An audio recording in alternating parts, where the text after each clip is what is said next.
Hello friends, പത്തരമാറ്റിൻ്റെ വരാനിരിക്കുന്ന പുതുപുത്തൻ എപ്പിസോഡിൻ്റെ റിവ്യൂയിലേക്ക് എല്ലാവർക്കും സ്വാഗതം. അങ്ങനെ നന്ദു ആണെങ്കിൽ ട്രെയിനിങ് ക്യാമ്പിൽ കിടന്ന് ഒരുപാട് കഷ്ടപ്പെടുന്നുണ്ട് കേട്ടോ. ആ പോലീസുകാരനാണെങ്കിൽ ട്രെയിനിയർ ഓഫീസറാണെങ്കിൽ നന്ദുവിനെ ഇട്ടിട്ട് ഒരുപാട് കഷ്ടപ്പെടുത്തുകയും ചെയ്യുന്നുണ്ട്. ഇങ്ങനെ ഒരുപാട് നന്ദുവിനെ മാത്രം കഷ്ടപ്പെടുന്നത് കാണുമ്പോൾ നന്ദുവിന് ഇത് മനസ്സിലാകുകയാണ്, ഇത് തന്നെ മനഃപൂർവ്വം കഷ്ടപ്പെടുത്തുന്നതാണ്, എങ്ങനെയെങ്കിലും ഇതിൽ നിന്ന് ഒഴിവായി പോകാൻ വേണ്ടി കഷ്ടപ്പെടുത്തുന്നതാണെന്നൊക്കെ മനസ്സിലാകുന്നുണ്ട് കേട്ടോ. ആ ഓഫീസറാണെങ്കിൽ അനാമികയുടെ അച്ഛൻ പറയുന്ന പോലൊക്കെ ചെയ്യുകയാണ്. എന്നിട്ടാണെങ്കിൽ ആ വീഡിയോ ഒക്കെ അച്ഛന് അയച്ചു കൊടുക്കുകയും ചെയ്യുന്നുണ്ട്. ഇതൊക്കെ കാണുമ്പോൾ അനാമിയുടെ അച്ഛന് ഒരുപാട് സന്തോഷമാകുന്നുണ്ട് കേട്ടോ. എന്നിട്ട് പൈസയൊക്കെ ഓഫർ ചെയ്തിട്ടോ ആ ഓഫീസറെ കൊണ്ട് ഇങ്ങനെയൊക്കെ ചെയ്യിക്കുന്നത്. അങ്ങനെ തന്നെ മാത്രം എന്തിനാണ് ഇങ്ങനെ കഷ്ടപ്പെടുത്തുന്നത്? ഈ ഓഫീസർക്ക് തന്നോട് മാത്രം എന്താ ഇത്രയ്ക്കും ദേഷ്യം? ഇനി ഇത് അനാമികയുടെ കളിയാണോ? അനാമികയ്ക്കാണല്ലോ തന്നോട് ഇത്രയും ദേഷ്യം. അതുകൊണ്ട് അനാമിക മുഖാന്തരങ്ങാനും ഇത് ചെയ്യുന്നതാണോ എന്നൊക്കെ നന്ദുവിൻ്റെ മനസ്സിൽ ഇങ്ങനെ നല്ല സംശയം തോന്നുന്നുണ്ട് കേട്ടോ. അങ്ങനെ നന്ദു ഇങ്ങനെ നിൽക്കുമ്പോഴാണ് ഈ ഓഫീസർ ഇങ്ങനെ ഫോണിൽ സംസാരിക്കുന്നത് നന്ദു ഒളിഞ്ഞു നിന്ന് കേൾക്കുന്നത്. അപ്പോൾ ഓഫീസർ അനാമികയുടെ അച്ഛനാടോട്ടാ സംസാരിക്കുന്നത്. അച്ഛനോട് പറയുന്നുണ്ട്, ഞാൻ അവളെ ഒരുപാട് ബുദ്ധിമുട്ടിക്കുന്നുണ്ട്, അവളെ എങ്ങനെയെങ്കിലും ഞാൻ ഇവിടുന്ന് SI ടെസ്റ്റ് പാസ്സാകാതെ അവളെ ഈ ട്രെയിനിങ് ക്യാമ്പിൽ നിന്ന് ഞാൻ എങ്ങനെയെങ്കിലും ഒഴിവാക്കും. അവൾ അങ്ങനെ ഇവിടെ നിൽക്കേണ്ട, അവൾ SI ആകുന്നത് നിങ്ങൾക്ക് ആർക്കും ഇഷ്ടമല്ലല്ലോ, അതുകൊണ്ട് അതിന് പറ്റുന്ന പരമാവധി പണി ഞാൻ ചെയ്യുന്നുണ്ട് എന്നൊക്കെ ഇങ്ങനെ പറയുന്നുണ്ട് കേട്ടോ. അപ്പോൾ അനാമികയുടെ അച്ഛനാണെങ്കിൽ പറയുന്നുണ്ട്, അത് ശരി, എങ്ങനെയെങ്കിലും അവൾ SI ആകരുത്, അവൾ SI ആയിട്ടുണ്ടെങ്കിൽ എൻ്റെ മോൾക്കാണ് അതിൻ്റെ ദോഷം. ഇപ്പോൾ തന്നെ അവൾ കാരണം എൻ്റെ മോൾക്ക് ജീവിക്കാൻ പറ്റുന്നില്ല, ഇനി SIയും കൂടി ആയിട്ടുണ്ടെങ്കിൽ അവൾ എൻ്റെ മോളെ ഇവിടെ നിർത്തിപ്പൊരിക്കും എന്നൊക്കെ ഇങ്ങനെ പറയുന്നുണ്ട് കേട്ടോ.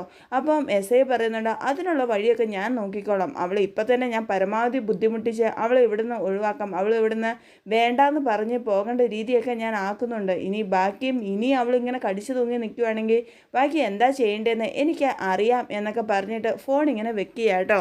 ഇതൊക്കെയാണെങ്കിൽ നമ്മുടെ നന്ദുവിന് കേൾക്കുമ്പോൾ നന്ദുവിന് ആകെ വിഷമവും ദേഷ്യവും ഒക്കെ ആകുന്നുണ്ട്. നന്ദു ആണെങ്കിൽ നന്ദുവിൻ്റെ ട്രെയിനിങ് ക്യാമ്പിലെ കൂട്ടുകാരിയോട് ഈ കാര്യങ്ങളെല്ലാം പറയുന്നുണ്ട് കേട്ടോ. എന്നിട്ട് പറയുന്നുണ്ട്, എന്നെ ഇങ്ങനെ ബുദ്ധിമുട്ടിക്കാനൊക്കെ കാരണം അനാമിക കാരണമാണ്, അവൾ ഒറ്റയൊരുത്തിയാണ് ഇതെല്ലാം ചെയ്തതെന്നൊക്കെ പറയുമ്പോൾ ഈ കൂട്ടുകാരി ചോദിക്കുന്നുണ്ട്, ആരെ ഈ അനാമിക എന്നൊക്കെ ചോദിക്കുന്നുണ്ട് കേട്ടോ. അപ്പോൾ പറയുന്നുണ്ട്, ഇങ്ങനെ എൻ്റെ പുറകെ നടന്ന ഒരു പയ്യനാണ് അനിയുടെ ഭാര്യയാണ് അനാമിക, ഞാനും അനി ഒരുപാട് ഇഷ്ടത്തിലായിരുന്നു. അങ്ങനെ അതെല്ലാം കഴിഞ്ഞ് എനിക്ക് അനാമികയെ കെട്ടേണ്ട വന്നു, അവൾക്ക് എന്നോട് ഒരുപാട് ദേഷ്യവും വാശിയുമാണ്, ഞാൻ SI ആകരുത് എന്നാണ് അവൾ ചിന്തിച്ചുകൊണ്ടിരിക്കുന്നത്, അതുകൊണ്ട് എന്ത് വില കൊടുത്തും എനിക്ക് SI ആയേ പറ്റുകയുള്ളൂ എന്നൊക്കെ ഇങ്ങനെ പറയുമ്പോൾ കൂട്ടുകാരി പറയുന്നുണ്ട് കേട്ടോ. ഇതിന് നമുക്ക് ആ പോലീസ് ഓഫീസർക്ക് എന്തെങ്കിലും ഒരു പണി കൊടുക്കണം, ഒരു 2 ദിവസമെങ്കിലും അയാൾ കിടക്കണം, എന്നാലേ ഇതിനൊക്കെ ഒരു തിരിച്ച് മറുപടി ആകുകയുള്ളൂ എന്നൊക്കെ പറയുമ്പം നന്ദുവും പറയുന്നുണ്ട് കേട്ടോ, അത് ശരിയാണ്, അയാൾക്ക് ഇതിന് എന്തെങ്കിലും ഒരു പണി കൊടുത്തേ പറ്റുള്ളൂ, എന്തായാലും നേരെ പോയിട്ട് മുട്ടാൻ പറ്റുകയില്ല, അപ്പോൾ ഇത് വലിയ പ്രശ്നമാകും, അതുകൊണ്ട് ഇയാൾക്ക് ഒളിഞ്ഞിരുന്ന് എന്തെങ്കിലും ഒരു പണി കൊടുത്തേ പറ്റുകയുള്ളൂ എന്നൊക്കെ നന്ദുവും പറയുന്നുണ്ട് കേട്ടോ. കൂട്ടുകാരിയും നന്ദും കൂടെ അങ്ങനെ ആലോചിക്കുക കേട്ടോ. എന്നിട്ട് കൂട്ടുകാരി പറയുന്നുണ്ട്, നമുക്ക് എങ്ങനെ ഇയാൾക്ക് പണി കൊടുക്കാൻ പറ്റും? അപ്പം നന്ദുവും പറയുന്നുണ്ട്, അതിനാണ് ഞാൻ എന്തെങ്കിലും ഒരു ഐഡിയ ഉണ്ടോ എന്നിങ്ങനെ ആലോചിക്കുന്നതെന്നൊക്കെ പറയുമ്പോൾ കൂട്ടുകാരി പറയുന്നുണ്ട് കേട്ടോ, നമുക്ക് ഇയാൾക്ക് കുടിക്കുന്ന വെള്ളത്തിലോ അല്ലെങ്കിൽ ഭക്ഷണത്തിലോ എന്തെങ്കിലും പൊടി കലർത്തി കൊടുത്താലോ, അങ്ങനെയാണെങ്കിൽ ഇയാൾക്കിട്ട് നല്ലൊരു പണി കിട്ടുകയും ചെയ്യും എന്നൊക്കെ പറയുമ്പോൾ നന്ദു പറയുന്നു, ഉണ്ട്, അതിന് ഇപ്പോൾ ഇങ്ങനത്തെ പൊടിയൊക്കെ ആര് മേടിച്ച് തരാനാണ്, നമുക്കിവിടുന്ന് പുറത്തൊന്നും ഇറങ്ങാൻ പറ്റിയില്ലല്ലോ എന്നൊക്കെ പറയുമ്പോൾ കൂട്ടുകാരി പറയുന്നുണ്ട്, ഞാൻ എന്തായാലും കട്ടയ്ക്ക് നിൻ്റെ കൂടെ നിൽക്കാം, പിന്നെ എനിക്ക് അറിയുന്ന ആൾക്കാരൊക്കെ ഉണ്ടോ, ഞാനൊന്ന് ഫോൺ ചെയ്താൽ മതി, അവരെ എനിക്ക് അതിനുള്ള കാര്യങ്ങളൊക്കെ ചെയ്ത് അറേഞ്ച്മെൻ്റൊക്കെ ആക്കി തന്നുകൊള്ളും, അതുകൊണ്ട് നീ ഒരു കാരണവശാലും ടെൻഷൻ ആകുമൊന്നും വേണ്ട, നമുക്ക് ഇതിനുള്ള പണിയൊക്കെ ഒപ്പിക്കാമെന്നൊക്കെ പറയുമ്പോൾ നന്ദു പറയുന്നുണ്ട്, ആ ശരി, എന്താണെങ്കിൽ നീ അത് അനുസരിച്ച് ചെയ്തോ, എനിക്ക് ഒരു കുഴപ്പമില്ല, ഞാൻ എന്തായാലും എല്ലാ കാര്യത്തിനും നിനക്ക് സപ്പോർട്ടാണ്, കാരണം ഞാൻ ഒരിക്കലും ഇതുപോലത്തെ ഒരു കാര്യങ്ങളും ഞാൻ ചെയ്യുന്നതല്ല, ഞാൻ നേരെ വാ നേരെ പോകുന്നുള്ള ഒരു വഴിയാണ്, ഞാൻ ഒരിക്കലും ഇങ്ങനെ മോശമായിട്ട് ഒളിഞ്ഞു നിന്നിട്ടുള്ള ഒരു പ്രവൃത്തിക്കും ഇതുവരെ കൂട്ടും നിന്നിട്ടില്ല, പക്ഷേ ഇതെനിക്കൊന്നും ചെയ്യാൻ പറ്റില്ല, എന്തായാലും എനിക്ക് ഇയാൾക്ക് ഒരു പണി കൊടുത്തേ പറ്റുള്ളൂ, ആ അനാമിക കാരണമാണ് ഇയാൾ എന്നെ ഇത്രയും ദ്രോഹിച്ചത്, അത് ഇപ്പോഴല്ലേ എനിക്ക് മനസ്സിലാകുന്നത്, അയാൾ എന്നെ എന്തോരം ദ്രോഹിച്ചു, ഞാൻ എത്രയേറെ വിഷമിച്ചു, ഇവിടുന്ന് ഈ ട്രെയിനിങ് ക്യാമ്പിൽ നിന്ന് പോയാലോ എന്ന് തന്നെ ഞാൻ ചിന്തിച്ചിട്ടുണ്ട്, അതുകൊണ്ട് എനിക്ക് എന്തായാലും അയാൾക്കൊരു മുട്ടം പണി കൊടുക്കണം, അതിന് നിൻ്റെ എന്ത് സഹായം ഞാൻ പ്രതീക്ഷിക്കുന്നതാണ് എന്നൊക്കെ നന്ദു പറയുമ്പം കൂട്ടുകാർ പറയുന്നുണ്ട് കേട്ടോ, നീ ഒരു കാരണവശാലും പേടിക്കേണ്ട, ഞാനൊരു ഫോൺ ചെയ്ത് അതിനുള്ള കാര്യങ്ങളെല്ലാം ചെയ്തു കൊള്ളാം എന്നൊക്കെ പറയുമ്പോഴത്തേക്കും നന്ദുവിന് ഒത്തിരി സമാധാനമാകുന്നുണ്ട് കേട്ടോ. അങ്ങനെ നന്ദുവിൻ്റെ കൂട്ടുകാരി ഫോൺ വിളിച്ച് നന്ദു പറഞ്ഞതുപോലെ തന്നെ ആ പൊടിയൊക്കെ അവരോട് ചോദിക്കുന്നുണ്ട് കേട്ടോ. അതായത് കൂട്ടുകാരിയുടെ ഫ്രണ്ട്സിനോടൊക്കെ ചോദിക്കുന്നുണ്ട്. അങ്ങനെ ഈ പൊടി ആ അവർ ഈ നന്ദുവിൻ്റെ കൂട്ടുകാരിക്ക് എത്തിച്ചു കൊടുക്കുക കേട്ടോ. അങ്ങനെ ഈ പൊടി കിട്ടുന്നത് കാണുമ്പോൾ നന്ദുവിന് ഒരുപാട് സന്തോഷമാകുന്നുണ്ട് കേട്ടോ. പിന്നെ ഇവർ ചിന്തിക്കുന്നത് ഈ പൊടി എങ്ങനെ അയാൾക്ക് കലക്കി കൊടുക്കുന്നുള്ളതാട്ടോ ചിന്തിക്കുന്നത്. അങ്ങനെ ഈ ഇടവേളകളിലൊക്കെ ഇയാൾ ജ്യൂസും വെള്ളമൊക്കെ കുടിക്കുന്ന സമയമുണ്ടല്ലോ, ആ സമയത്ത് അല്ലെങ്കിൽ ഭക്ഷണത്തിലൊക്കെ ഈ പൊടി കലക്കി കൊടുക്കാമെന്നൊക്കെ അവരിങ്ങനെ ആലോചിച്ചിരിക്കുക കേട്ടോ. അങ്ങനെ ഇയാൾ ജ്യൂസ് കുടിക്കാൻ വേണ്ടി റൂമിലോട്ട് കയറി പോകുന്നുണ്ട്. ഈ സമയത്ത് നമ്മുടെ നന്ദുവും കൂട്ടുകാരിയും പതുങ്ങി അയാളുടെ പുറകെ തന്നെ പോകുന്നുണ്ട് കേട്ടോ. അയാൾ കാണാതെ പേടിച്ചാട്ടോ പോകുന്നത്. അങ്ങനെ അയാൾ റൂമിലെത്തി കഴിയുമ്പോൾ അയാൾ വാഷ്റൂമിലോട്ട് കയറുന്നുണ്ട് കേട്ടോ. ഈ സമയത്താണെങ്കിൽ നന്ദു ക്യാമറയോ എന്തെങ്കിലും CCTV എന്തെങ്കിലും ഉണ്ടോ എന്നൊക്കെ ചെക്ക് ചെയ്തിട്ട് ഒന്നുമില്ലാന്ന് ഉറപ്പ് വരുത്തുകയും അതിനുശേഷം ആ പൊടി ആ ജ്യൂസിലോട്ട് കലക്കി കൊടുക്കുകയും ചെയ്യുന്നുണ്ട് കേട്ടോ. അങ്ങനെ പൊടിയൊക്കെ ജ്യൂസിൽ കലക്കിയതിന് ശേഷം നന്ദുവും കൂട്ടുകാരിയും മാറി നിൽക്കുകയാട്ടോ. ഇയാൾ കുടിക്കുന്നുണ്ടോ എന്നൊക്കെ ഒന്ന് അറിയണമല്ലോ.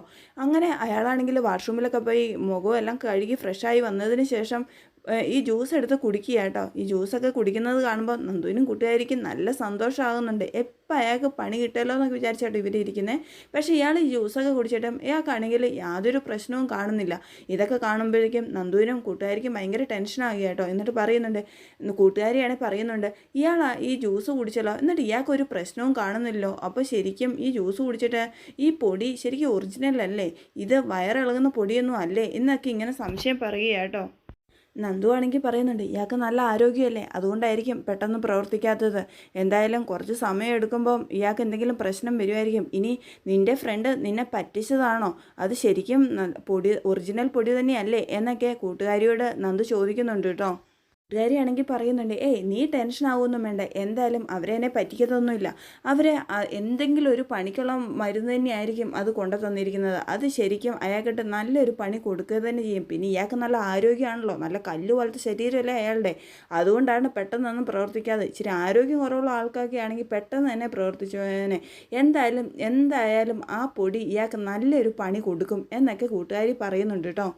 അങ്ങനെ നന്ദുവും കൂട്ടുകാരിയും ഇങ്ങനെ പരസ്പരം സംസാരിച്ചുകൊണ്ടിരിക്കുമ്പോഴാട്ടോ ഈ പെട്ടെന്ന് ഇയാൾക്ക് വയറുവേദന അനുഭവപ്പെടുന്ന. ഇയാളാണെങ്കിൽ വയറുവേദന കടിച്ചമർത്തി വയറിൽ പിടിച്ചുകൊണ്ട് ഇങ്ങനെ നിന്ന് അയ്യോ അമ്മയെന്നൊക്കെ ഇങ്ങനെ വിളിച്ചുകൊണ്ടിരിക്കുക കേട്ടോ. ഇതൊക്കെ കാണുമ്പോഴത്തേക്കും നന്ദുവിനും ആ കൂട്ടുകാരിക്കും ഭയങ്കര സന്തോഷമാകുകയാണേ. എന്തായാലും പിന്നീട് നന്ദുവും കൂട്ടുകാരിയും കാണുന്നത് ഇയാൾ ബാത്റൂമിലോട്ട് തെരുതെര പോകുന്നു കേട്ടോ. ഇയാൾ ഒന്ന് പോകുന്നു, പിന്നെയും തിരിച്ചു വരുന്നു, പിന്നെയും പോകുന്നു. അയാൾക്കാണെങ്കിൽ വിശ്രമിക്കാൻ പോലും സമയമില്ല. അതുപോലെ ഇയാൾ ബാത്റൂമിൽ പോയിക്കൊണ്ടിരിക്കുക കേട്ടോ. ലാസ്റ്റാണെങ്കിൽ ഇയാൾക്ക് നല്ല ക്ഷീണവും വരാൻ തുടങ്ങി. പിന്നെ ഇയാൾ തളർന്ന് ആകെ അവശനാകുന്നൊക്കെ കേട്ടോ കാണുന്നത്. ഇതൊക്കെ കാണുമ്പോഴത്തേക്കും നന്ദുവിന് പറഞ്ഞറിയിക്കാൻ പറ്റാത്തത്ര സന്തോഷമാകുക കേട്ടോ. ഇതൊക്കെ കാണുമ്പോൾ കൂട്ടുകാർ പറയുന്നുണ്ട്, എങ്ങനെയുണ്ടടി, എന്തായാലും ഈ പൊടി അയാൾക്ക് നന്നായി ഏറ്റില്ലേ, എന്തായാലും നിനക്ക് സന്തോഷമായില്ലേ നന്ദു, എന്തായാലും ഒരു 3-4 ദിവസം അയാൾക്കിട്ട് ഉള്ള പണി തന്നെ കൊടുത്തിട്ടുണ്ട്. ഇനി ഇങ്ങനെ ബാത്റൂമിൽ നിന്ന് കയറി ഇറങ്ങി ഇങ്ങനെ ഒരു 2 ദിവസം ഇയാൾക്ക് ഇത് തന്നെയായിരിക്കും. അത് കഴിഞ്ഞാൽ ഇതിൻ്റെ ക്ഷീണവും കാര്യങ്ങളും കാരണം ഒരു 2 ദിവസം പോകും. അങ്ങനെ ഒരു 4 ദിവസത്തിന് ഇയാൾക്ക് ഒരു കാര്യങ്ങളിലും ഏർപ്പെടാൻ പറ്റുകയില്ല. അതുകൊണ്ട് തന്നെ നീ ഒരു 4 ദിവസത്തിന് നന്നായി രക്ഷപ്പെട്ടു നന്ദു. അതുകൊണ്ട് ഈ 4 ദിവസം അയാളെ പ്രതിരോധിക്കാനുള്ള നല്ല എനർജി എടുക്കാൻ നോക്ക്, അങ്ങനെ ചെയ്യ് എന്നൊക്കെ ഇങ്ങനെ പറയുന്നുണ്ട് കേട്ടോ. ഇതൊക്കെ കേൾക്കുമ്പം നന്ദു ആണെങ്കിൽ ഇങ്ങനെ പൊട്ടിച്ചിരിക്കുക കേട്ടോ. നന്ദു ആണെങ്കിൽ കൂട്ടുകാരിയോട് പറയുന്നുണ്ട്, എന്തായാലും ഒരു 4 ദിവസത്തിനുള്ള പണി അയാൾക്ക് ഞാൻ കൊടുത്തിട്ടുണ്ട്, അതും മതിയിടി, എനിക്ക് ഒരുപാട് സന്തോഷമായി, നീ എനിക്ക് വലിയൊരു ഉപകാരം തന്നെയാണ് ചെയ്തിരിക്കുന്നത്. എന്തായാലും 4 ദിവസം ഞാൻ കഷ്ടപ്പെട്ടത് എന്താണെന്ന് അയാളൊന്ന് ശരിക്കും അറിയട്ടെ, എന്നാലേ അയാൾക്ക് അതൊക്കെ ഒന്ന് മനസ്സിലാകുകയുള്ളൂ എന്നൊക്കെ ഇങ്ങനെ പറഞ്ഞിട്ട് ആ കൂട്ടുകാരിയെ കെട്ടിപ്പിടിച്ച് സന്തോഷത്തോടെ പറയുന്നുണ്ട് കേട്ടോ. എടി എനിക്ക് ഒരുപാട് സന്തോഷമായി, ഒരുപാട് നന്ദിയുണ്ട് എന്നൊക്കെ പറയുമ്പോൾ കൂട്ടുകാരി പറയുന്നുണ്ട്, അതിൻ്റെ ഒന്നും ആവശ്യമില്ല, നീ എൻ്റെ ഒരു ബെസ്റ്റ് ഫ്രണ്ടല്ലേ, അതുകൊണ്ടല്ലേ ഞാൻ നിനക്ക് ഇത്ര നല്ലൊരു ഉപകാരം ചെയ്തു തന്നത്, പിന്നെ നിനക്ക് എന്തിനാ ഈ നന്ദിയൊക്കെ പറയുന്നത്, പിന്നെ നീ ഒരു കാര്യം ശ്രദ്ധിക്കണം, ഈ കാര്യങ്ങളെല്ലാം വീട്ടുകാരോടൊന്നും വിളിച്ച് പറയണം, എന്തായാലും വീട്ടുകാരെല്ലാം അറിയണം, ആ അനാമികയാണല്ലോ ഇതിൻ്റെ പുറകിൽ, അനാമികയുടെ അച്ഛനും കൂടെ ചെയ്യുന്ന പണിയാണ്, എന്തായാലും അവർ നിന്നെ SI ആകാൻ സമ്മതിക്കില്ല, അതുകൊണ്ട് ഇനി വലിയ വലിയ മുട്ടൻ പണികൾ അവർ നിനക്ക് തന്നുകൊണ്ടിരിക്കും, അതുകൊണ്ട് നീ ഇത് എന്തായാലും വീട്ടിൽ വിളിച്ച് പറഞ്ഞേ പറ്റുള്ളൂ നന്ദു എന്നൊക്കെ നന്ദുവിനോട് പറയുന്നുണ്ട് കേട്ടോ. അപ്പം നന്ദു പറയുന്നുണ്ട്, ആ ശരിയാണ്, ഞാൻ ഈ കാര്യങ്ങളെല്ലാം വീട്ടിൽ എന്തായാലും വിളിച്ച് പറഞ്ഞേ പറ്റുള്ളൂ എന്നൊക്കെ നന്ദുവും പറയുന്നുണ്ട് കേട്ടോ. അങ്ങനെ നന്ദു ആണെങ്കിൽ നമ്മുടെ അനീനെ വിളിക്കുന്നുണ്ട് കേട്ടോ. അനിയാണെങ്കിൽ നന്ദുവിനെ വിളിച്ചിട്ടൊന്നും ഫോൺ എടുക്കാതിരിക്കുകയായിരുന്നല്ലോ. അനി അതുകൊണ്ട് ആകെ ഒരു ടെൻഷനിലൊക്കെ ഇരിക്കുകയായിരുന്നു കേട്ടോ. ആ സമയത്താണ് നന്ദുവിൻ്റെ കോള് കാണുന്നത്. നന്ദുവിൻ്റെ കോള് കാണുമ്പോഴത്തേക്കും എനിക്ക് ഒരുപാട് സന്തോഷമാകുന്നുണ്ട് കേട്ടോ. എന്നിട്ട് അനിയാണെങ്കിൽ പെട്ടെന്ന് തന്നെ ഫോൺ എടുത്തിട്ട് നന്ദുവിനോട് ചോദിക്കുന്നുണ്ട്, നന്ദു നീ എന്താ ഇത്ര കാലം എന്നെ വിളിക്കാതിരുന്നത്? ഞാൻ ഫോൺ വിളിച്ചിട്ട് നീ എന്താ അറ്റൻഡ് ചെയ്യാതിരുന്നത്? എനിക്ക് ഒരുപാട് വിഷമമായിപ്പോയി നന്ദു. നീ എൻ്റെ ഒരു നല്ലൊരു ഫ്രണ്ടല്ലേ എന്നൊക്കെ പറയുന്നുണ്ട് കേട്ടോ. എന്നിട്ട് അനാമികയുടെ കാര്യമൊക്കെ പറയുന്നുണ്ട്. അനാമിക കാരണം ഞാൻ ഒരുപാട് മടുത്തു. അനാമികയാണെങ്കിൽ ഇപ്പം കണ്ടത്തോടെയൊക്കെ നടക്കലാണ്. ഞാനൊക്കെ അത് കണ്ട ആണുങ്ങളുടെയൊക്കെ കൂടെ നടക്കുന്നത് ഞാൻ പലവട്ടവും കണ്ടിട്ടുണ്ട്. പക്ഷേ ഇത് ആരോടും പറഞ്ഞാൽ ആർക്കും അത് മനസ്സിലാകുന്നില്ല. ഞാൻ അതുകൊണ്ട് ഒരുപാട് വിഷമത്തിലാണ് നന്ദു എന്നൊക്കെ പറയുമ്പോൾ നന്ദു പറയുന്നുണ്ട് കേട്ടോ. ഈ കാര്യങ്ങളെല്ലാം പറയുന്നുണ്ട്. ഇങ്ങനെ അനാമിക ട്രെയിനിങ് ക്യാമ്പിലെ ഓഫീസറെ വിളിക്കുന്നതും അനാമികയുടെ അച്ഛനാണ് ഇതിൻ്റെ പുറകിലെന്നും തന്നെ ഒരുപാട് ബുദ്ധിമുട്ടിക്കുന്നുണ്ടെന്നും ഉള്ള കാര്യങ്ങളും അതുപോലെ ആ ഓഫീസർക്കും ഇങ്ങനെ പൊടി കൊടുത്ത കാര്യങ്ങളൊക്കെ പറയുന്നുണ്ട് കേട്ടോ. ഇതൊക്കെ കേൾക്കുമ്പോഴത്തേക്ക് എനിക്ക് അനാമികയോട് നല്ല ദേഷ്യം വരുന്നുണ്ട്. എന്നിട്ട് അനിയാണെങ്കിൽ പറയുന്നുണ്ട്, ഈ കാര്യങ്ങളെല്ലാം ഞാൻ വീട്ടിൽ പറഞ്ഞേ പറ്റുള്ളൂ. എന്തായാലും എല്ലാവരും ഈ കാര്യങ്ങളെല്ലാം അറിയണം. അങ്ങനെ നിന്നെ അവൾക്ക് ബുദ്ധിമുട്ടിക്കേണ്ട യാതൊരു കാര്യവും ഇല്ലല്ലോ. എന്തിനാണ് നിന്നോട് അവൾ ഇത്രമാത്രം ദേഷ്യം കാണിക്കുന്നത്?